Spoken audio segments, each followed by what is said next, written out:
It's been 28 years since Twister was released worldwide, and it is still the gold standard for tornado disaster movies. After countless imitations, is Twister's just another one that belongs in the Suckzone, or does it live up to the original? Hey, what's up everybody? Nick here, and today I want to give you my review for Twisters. And yes, this is going to be spoiler free, so don't worry if you haven't seen the movie yet and you plan to, you can watch this review. I'm just going to give you bullet points, I'm going to tell you what I liked and what I didn't like, and I'm going to tell you whether or not you should go see the movie. So, Twister, as I said, is heralded as the tornado film. Everybody goes back to that one. In recent years, I've seen people actually kind of dogging on it and saying it doesn't age as well as we might have thought 20 years ago. I totally disagree. Having watched it again a few days ago, that movie is still great. I think it was ahead of its time, and although the VFX would look better today, they looked damn good for 1996. So, I was definitely skeptical when they announced a legacy sequel to Twister. First thing I thought was, is Helen Hunt going to show up? Is this going to connect to the first movie in really any way?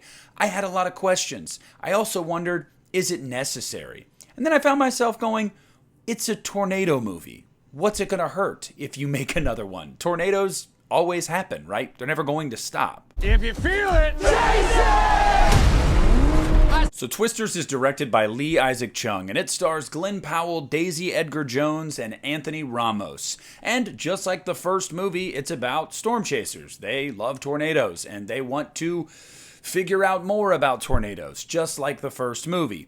They end up in harm's way because they are dealing with tornadoes. We're going to get F1s, F2s, F3s, and eventually F5s. You guys know the formula. That's basically the plot of Twisters.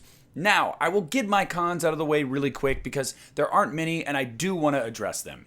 First off, this movie takes a little bit to get going, and in the first half hour or so, I found myself honestly not that interested, and it was kind of a bummer because I was really looking forward to this, and I worried, oh god, are the next 90 minutes going to be the exact same way? I'm happy to say they're not, but the movie takes a little bit to get going, and I feel like it doesn't really find its focus. We're following Daisy Edgar Jones' character, Kate, but I don't really feel like there's enough there in the beginning with her or with her group of friends to get you to really care all that much. Guys, whatever's in there, it's big and it's moving fast. Drive. Another con I had for the movie was simply just that it played to a very similar script to the first movie.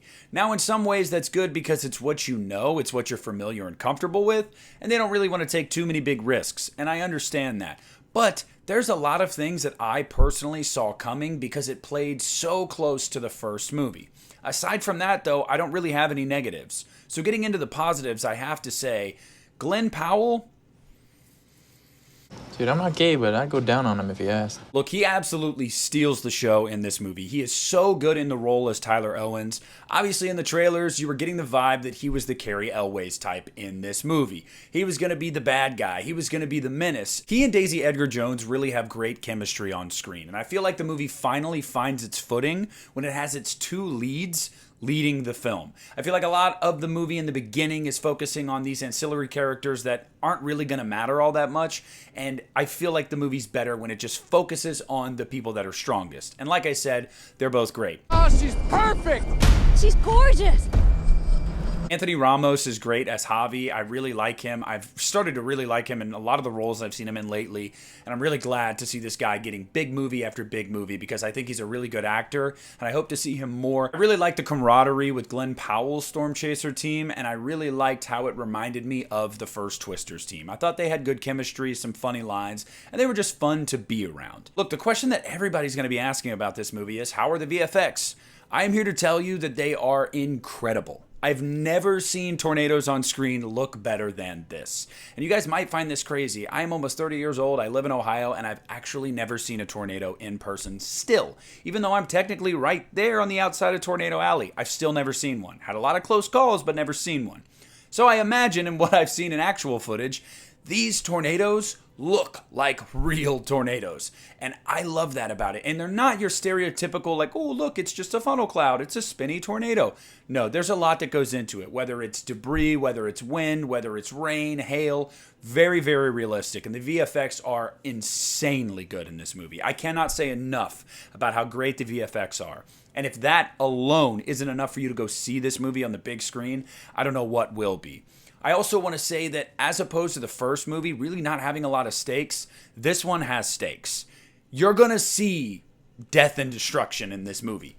And I was actually really happy with that because when we get into the realm of F5 tornadoes, like, come on, people are going to die. Things are going to get destroyed. The first one played it very safe in that regard. This one does not. This one is definitely balls to the wall. You're going to see some destruction and mayhem. Also, I feel like it's really beneficial to have watched the first movie before you see this one. Recently, I mean, because there's a lot of callbacks. Even if it's just a line or it's an image, there's a lot you'll notice if you're a fan of that first movie in this movie. A lot of homages, but not to the point where it is just overbearing and it seems like it's just fan fiction. Look, overall, guys, I have to be honest with you. I was looking forward to this movie, but I was definitely nervous because I am a really big fan of the original. I grew up on that movie. That movie's been a part of my life since I've been alive, and I was really worried, especially because I feel like every imitator we've gotten since has just not lived up to it. Whether it's Into the Storm, Geostorm, you name it, I just don't feel like they've ever lived up to it.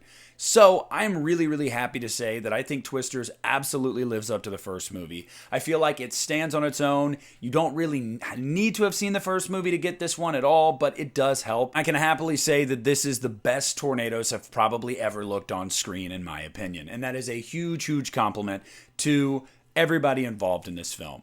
Look, if I had to rate it, I'd give it 4 out of 5 stars because this movie knows exactly what it is. It doesn't try too hard to be something that it's not. It has a really good time with it. You have good lead performances, you have great VFX, and you actually have danger and stakes here.